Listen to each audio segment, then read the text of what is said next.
Eu já disse, o primeiro concílio da igreja ocorreu nos meados já do primeiro século.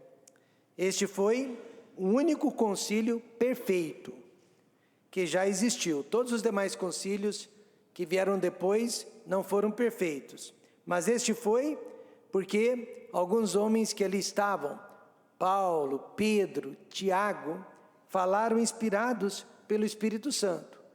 Haja vista que o concílio foi registrado na Bíblia, no Novo Testamento, no livro de Atos. Depois disso, todos os demais concílios foram passivos de muitos erros, pois os homens já haviam deixado de usar a Bíblia, a palavra escrita de Deus, para dar lugar às suas tradições.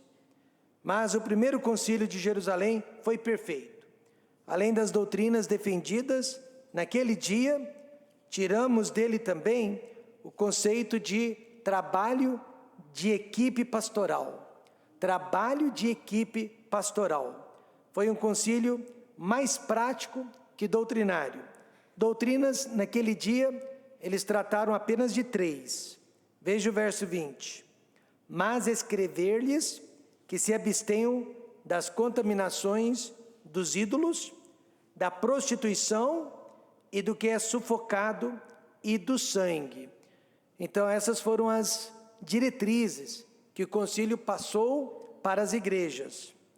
Foi um show de união, foi um show de comunhão, de transparência e de compaixão entre os primeiros líderes da igreja.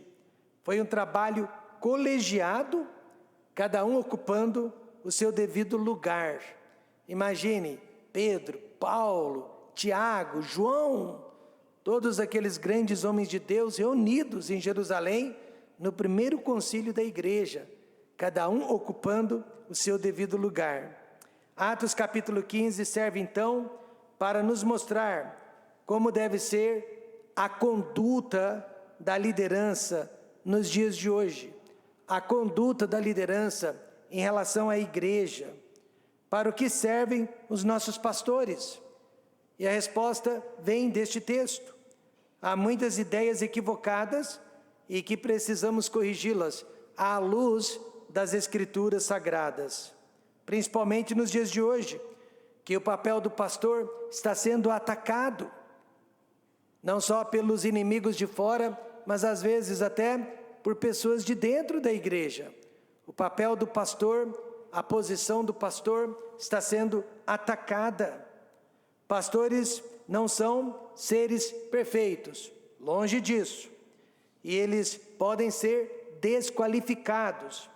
Mas o ofício pastoral, esse ofício é perfeito. Esse ofício é bíblico. E uma igreja não pode existir e subsistir sem este ofício. Então nós vamos ver, em ordem de sequência, a ordem não é minha, mas da Bíblia, 4 papéis essenciais dos pastores dentro das igrejas. E eu espero que, talvez depois desta mensagem, jovens e homens adultos percebam se porventura Deus não os está chamando para o trabalho pastoral. Se porventura Deus não quer você também executando essa função. Primeiro, o primeiro papel que encontramos é combater os erros doutrinários. O segundo papel é motivar ao evangelismo. O terceiro é praticar a graça de Deus. E o quarto é promover a união entre os irmãos. Desses 4 papéis, eu gosto muito dos 3 últimos e eu me obrigo a cumprir o primeiro. Eu não sou uma pessoa militante. Eu não sou militante por natureza, mas eu sou motivador, eu gosto da graça, eu agradeço a Deus que estamos vivendo na era da graça, amém, irmãos? E não na era da lei, e como eu gosto de união, comunhão entre as pessoas. Mas eu sei que o nosso primeiro papel é o de combater os erros doutrinários. Veja o primeiro versículo. Se não vos circuncidardes, conforme o uso de Moisés, não podeis salvar-vos, essa era a doutrina que estava sendo espalhada pelos judaizantes convertidos ao cristianismo. A falsa doutrina da salvação pelas obras. Seria necessário guardar as leis e os rituais das leis de Moisés para ser salvo.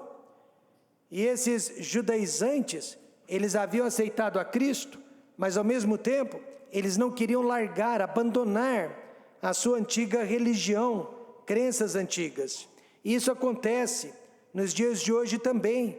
Todos nós que estamos aqui, fazendo parte deste culto do Templo Batista Maranata de Ribeirão Preto, trazemos para dentro desta igreja as nossas crenças antigas. Nós trazemos os nossos costumes antigos, que nós aprendemos, recebemos de outras boas igrejas, por que não? Ou de outros lugares. E nós todos precisamos de tempo para sermos transformados. E o único meio de transformação que existe é a compreensão que vamos adquirindo, dia após dia, da palavra de Deus.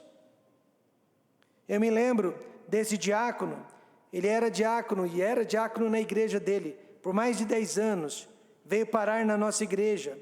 Aí quando ele soube que ele não poderia ser membro de imediato da nossa igreja, ele ficou chateado, mais chateado ainda, quando ele soube que precisaria fazer o discipulado cristão de 8 aulas, e depois o discipulado 1 a 1, antes de se tornar membro. E apesar da chateação, ele conseguiu, cumprir todas essas etapas. Quando finalmente ele alcançou a membresia da nossa igreja, ele me disse: pastor, eu não estava realmente preparado para ser membro do TBM. Assim que cheguei, eu teria causado muitos problemas para os irmãos. Mas a primeira igreja cristã de Jerusalém, pelo visto, não praticava o discipulado cristão para a membresia como nós praticamos, e aí muitos judaizantes convertidos estavam perturbando a paz daquela e de outras igrejas com as suas antigas doutrinas, com os seus antigos ensinamentos. Porém, Paulo e Barnabé, que eram líderes da igreja, os combateram. Eles não ficaram caladinhos, não. O verso 2 diz que esses 2 homens tiveram não pequena discussão e contenda contra eles. Ou seja, Paulo e Barnabé estavam discutindo com aqueles ex-judaizantes que eles não podiam trazer as suas antigas crenças para dentro da igreja, para dentro do cristianismo. E pelo visto, a conversa não foi muito amigável. E por isso, a necessidade de um concílio que trouxesse toda a liderança da igreja naqueles dias. Qualquer sinal de falsa doutrina, os pastores também não podem ficar calados, e é necessário cortar o mal pela raiz, pois uma igreja, irmãos, não funciona sem que todos estejam de acordo com as suas doutrinas. Na 7ª aula do discipulado cristão, uma preciosa irmã tentou discutir comigo e tentou me convencer que nós poderíamos sim falar em línguas estranhas e praticar línguas estranhas nos nossos cultos e na nossa igreja, pois assim ela havia sido ensinada na sua antiga igreja. Depois de explicar várias e várias vezes, porque nós batistas tradicionais não temos tal prática, ela ainda não conseguia aceitar e queria discutir. Finalmente, nós a ajudamos a encontrar outra igreja que praticava línguas, pois se ficasse conosco, ela seria infeliz e nós seríamos infelizes também. A palavra de Deus, irmãos, ensina, e nós acreditamos nisso. Amós 3:3, porventura andarão 2 juntos, se não estiverem de acordo? E a resposta é não. Então é a responsabilidade dos pastores ajudar com que a igreja esteja andando no mesmo caminho. É responsabilidade dos pastores impedir que haja dissensão doutrinária entre nós. É necessário que haja consenso. Vejam no versículo 39, que os grandes amigos, Paulo e Barnabé, precisaram se separar também, não por causa de doutrinas no caso deles, mas simplesmente porque os dois não tinham mais, tinham antes, mas agora não tinham mais a mesma filosofia de trabalho. E tal contenda houve entre eles que se apartaram um do outro. Barnabé, levando consigo a Marcos, navegou para Chipre. O que esse versículo está ensinando é que se amanhã ou depois, eu e o pastor Carlos não tivermos mais a mesma filosofia de trabalho, nós deveríamos manter a amizade, mas nos separarmos para não causar maiores danos para o ministério. Quantos estão entendendo isso? E a palavra de Deus ensina que Paulo foi para um lado, Barnabé foi para o outro lado, e os dois produziram, amém, irmãos? E os dois foram usados pelo Espírito Santo de Deus. Eu pessoalmente acho que Paulo estava errado nesta separação. Por quê? Porque eu sou uma pessoa pacifista por natureza. Mas o que importa é a lição que aprendemos aqui. Não podemos trabalhar com pessoas que não têm a mesma posição doutrinária e filosófica que a nossa.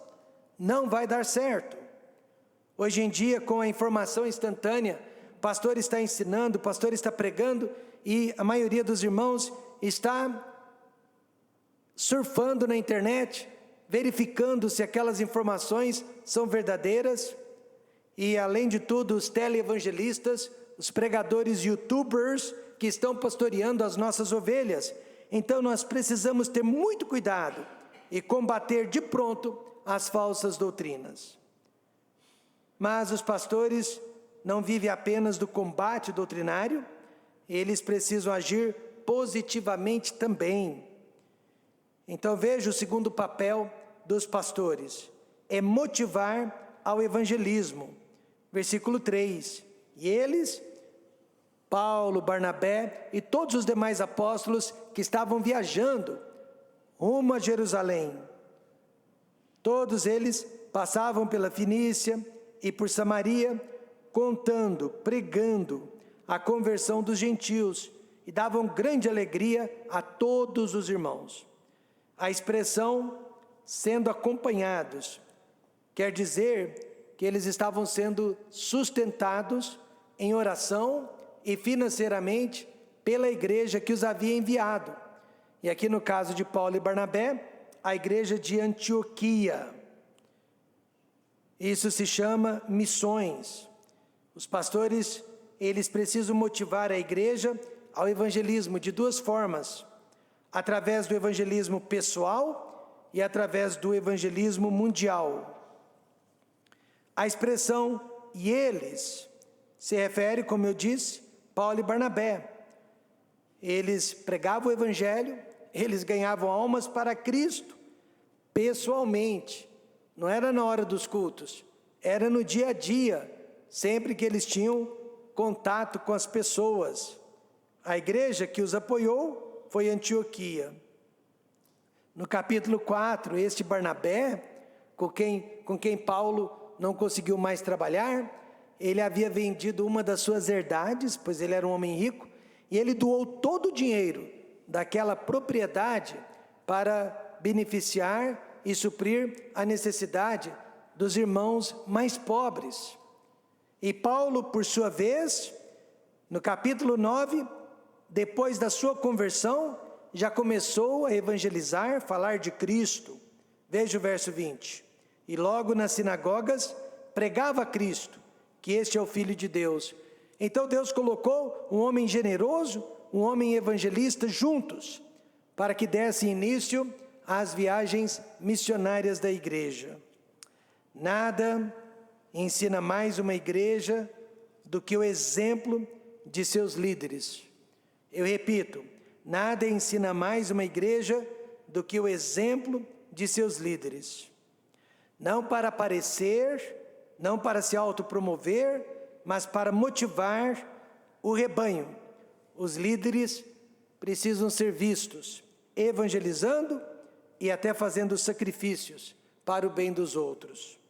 Quando eu tinha 13 anos de idade, durante uma viagem de Ribeirão Preto até São Paulo, a nossa igreja fretou um ônibus da aviação São Bento. Naquela viagem, eu vi o pastor de jovens, pastor Daniel Johnson, pregando o evangelho para o motorista do ônibus. Aquela cena do pastor Daniel evangelizando o motorista durante a viagem foi muito mais forte para mim do que todas as pregações que eu ouvi dele sobre evangelismo depois. Para mim, o que mais ensinou foi o que eu vi dele, não o que eu ouvi dele. A igreja precisa ver os seus líderes evangelizando, a igreja precisa ver os seus líderes entregando folhetos, e a igreja precisa ver os seus líderes convidando pessoas para os cultos. Cabe então ao pastor promover evangelismo pessoal e mundial. Além de evangelizar pessoalmente, eles passavam pela Fenícia e por Samaria. Paulo e Barnabé ensinaram para a igreja local de Antioquia a importância do ide por todo o mundo e pregar o evangelho a toda criatura. Fenícia era uma província da Síria. Síria era um país de gentios. E Samaria era uma cidade que ficava a caminho para Jerusalém. Então nós podemos afirmar nesta manhã, sem medo, a igreja que não pratica missões locais e mundiais não tem o direito de existir. A igreja que não pratica a grande comissão de Cristo não tem razão de existir. A história que eu vou lhes contar é verídica. Em 1848, João Guedes, o nome original dele é John Guidas, ou John Guidi. Ele pastoreava uma bela igreja no país do Canadá. Ele sentiu o chamado de Deus e deixou o pastorado da igreja local para ser um missionário em países estrangeiros. E ele foi parar numa das ilhas do Pacífico Sul. Ele viajou da sua cidade até esta ilha, cerca de 20 mil milhas, levando a esposa e 2 filhinhos pequenos.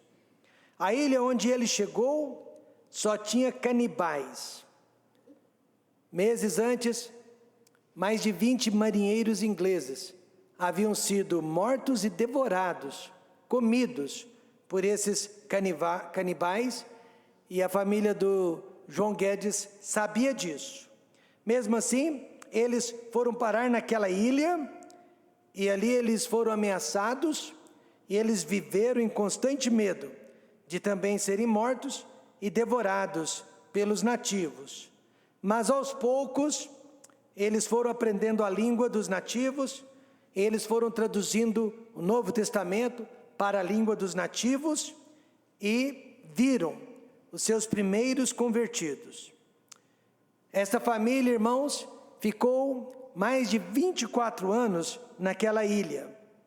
Quando finalmente eles foram embora, os convertidos colocaram uma placa no púlpito da igreja fundada pelos Guedes. A placa dizia isso: quando esta família chegou aqui, não havia nenhum cristão, mas quando esta família foi embora daqui, não havia mais nenhum canibal. Amém, irmãos? Nós, pastores, nós não precisamos deixar a nossa igreja local para sermos missionários, mas podemos ser missionários daqui, evangelizando e apoiando missões mundiais. Assim como os primeiros líderes da igreja, nosso papel é o de combater as falsas doutrinas, mas também motivar o povo de Deus ao evangelismo. Por isso que neste ano nós temos esses 3 alvos. O primeiro deles, Maranata, nós queremos que Jesus volte. Nós sabemos que essa é a única solução que existe. Mas se Ele não voltar, nós queremos dar frutos. E a única forma de dar frutos é derramando a nossa vida sobre a vida de outras pessoas. Se isolando, você nunca vai dar frutos. Se afastando, você nunca vai dar frutos. E para dar frutos, precisamos ter comunhão. Precisamos andar juntos. Esses são os alvos. E eu creio que com isso, nós estamos motivando a igreja ao evangelismo. Mas o que eu mais gosto no trabalho pastoral é o que vem a seguir. É praticar a graça de Deus. Essa é a parte que eu mais gosto do ministério. Talvez seja a que eu mais procuro praticar. Verso 10. Agora, pois, por que tentais a Deus, pondo sobre a cerviz dos discípulos um jugo, um peso, um fardo, que nem nossos pais, nem nós podemos suportar? Deus me ajude a não colocar sobre a vida das pessoas fardo maior do que o que Deus já tem colocado sobre elas. Deus me ajude a fugir dos preceitos humanos, amém, irmãos?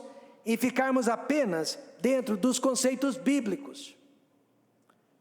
Pedro reclama do fato que a nova religião estava querendo seguir a velha religião. Sim, no Velho Testamento, o povo de Deus era tratado a ferro e fogo. E agora os judaizantes convertidos queriam tratar a igreja a ferro e fogo. A igreja sempre foi influenciada por ideias autoritárias, por ideias dominadoras. Ficou pior ainda depois do imperador Constantino ter decretado o cristianismo como a religião oficial do Estado.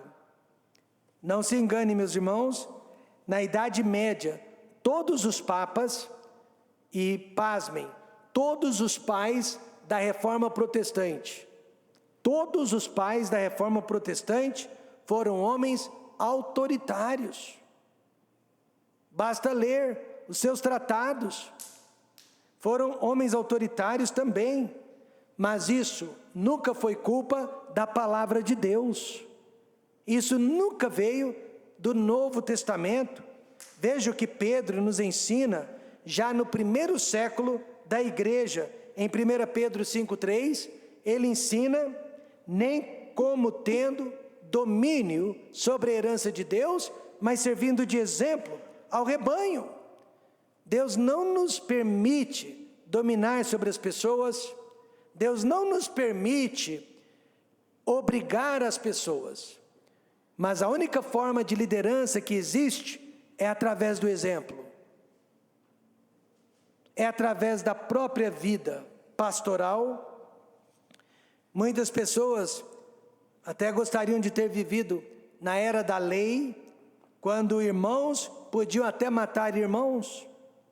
Você sabia que no Velho Testamento os levitas, eles precisaram matar seus irmãos? Mais de 3.000 judeus morreram pelas mãos dos levitas. Será que os levitas gostaram daquela experiência? Tenho certeza que não. Então eu repito, a única autoridade que podemos exercer hoje em dia sobre os nossos irmãos é através do exemplo.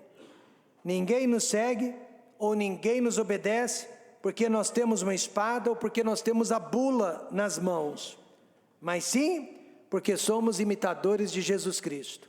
Paulo disse: sede vós meus imitadores, assim como eu o sou de Jesus Cristo. Agora, irmãos, graça aqui não significa minimizar o pecado. O pecado é dolorido, o pecado é triste, o pecado é horrível. Graça significa que onde o pecado abunda, a graça precisa superabundar. Ou seja, a graça sempre precisa ser maior que o pecado. Quanto maior o amor e a paciência da igreja para com o pecador, maior culpa e arrependimento o pecador sentirá. Foi assim, não foi? que Jesus lidou com o pecado do apóstolo Pedro. Jesus apenas olhou com amor e compaixão. Quando Pedro cruzou os olhares com Cristo, chorou de arrependimento. Eu garanto, se a pessoa é realmente salva, ela irá se arrepender através do amor. Se ela for perdida, ela vai embora com o tempo, mas nunca poderá acusar a igreja de não tê-la amado. Então vamos praticar a graça de Deus, vamos motivar o povo de Deus ao evangelismo e vamos combater falsas doutrinas. Mas por último, nosso papel também é promover a união, é promover a comunhão entre os irmãos. De nada adianta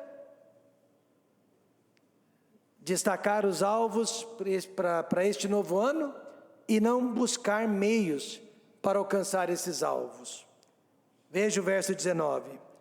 E por intermédio deles, escreveram o seguinte: os apóstolos e os anciãos e os irmãos, aos irmãos dentre os gentios que estão em Antioquia e Síria e Cilícia, saúde.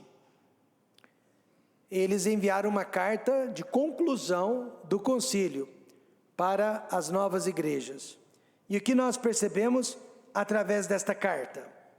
A unidade de pensamentos entre os líderes da igreja. Apóstolos, os 12. Todos os 12 estavam presentes.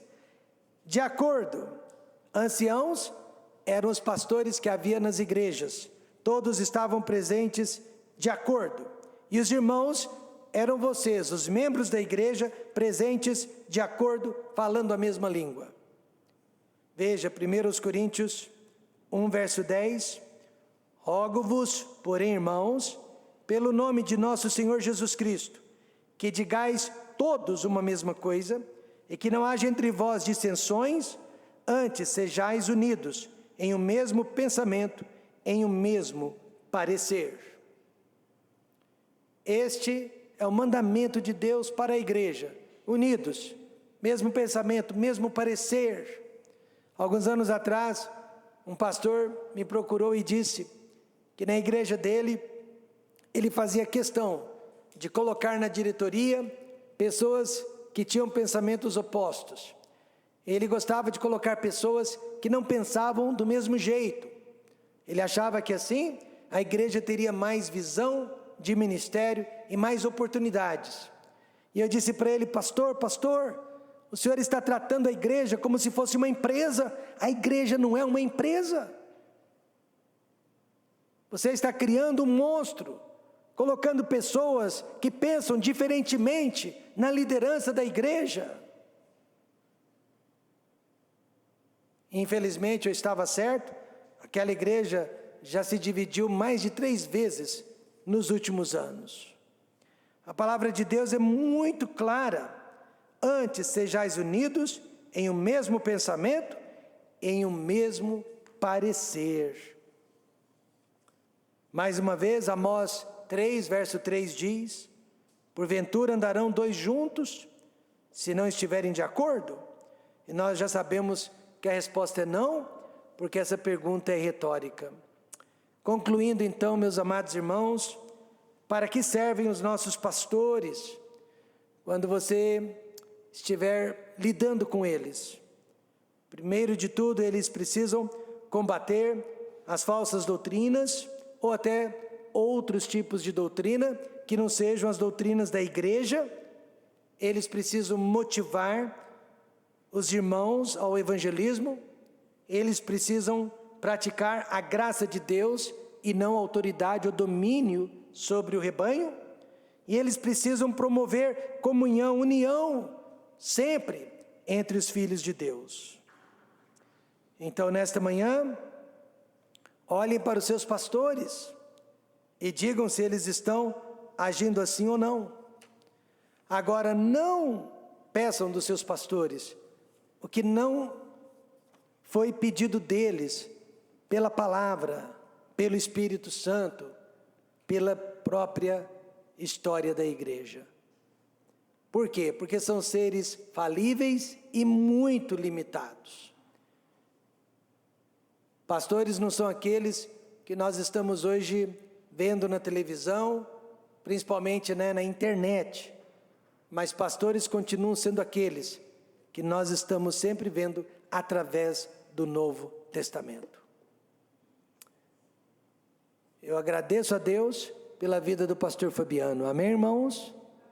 E creio que ele, mais do que qualquer um de nós, se encaixa perfeitamente nessas qualidades que foram vistas aqui nesta manhã. Pai querido e glorioso,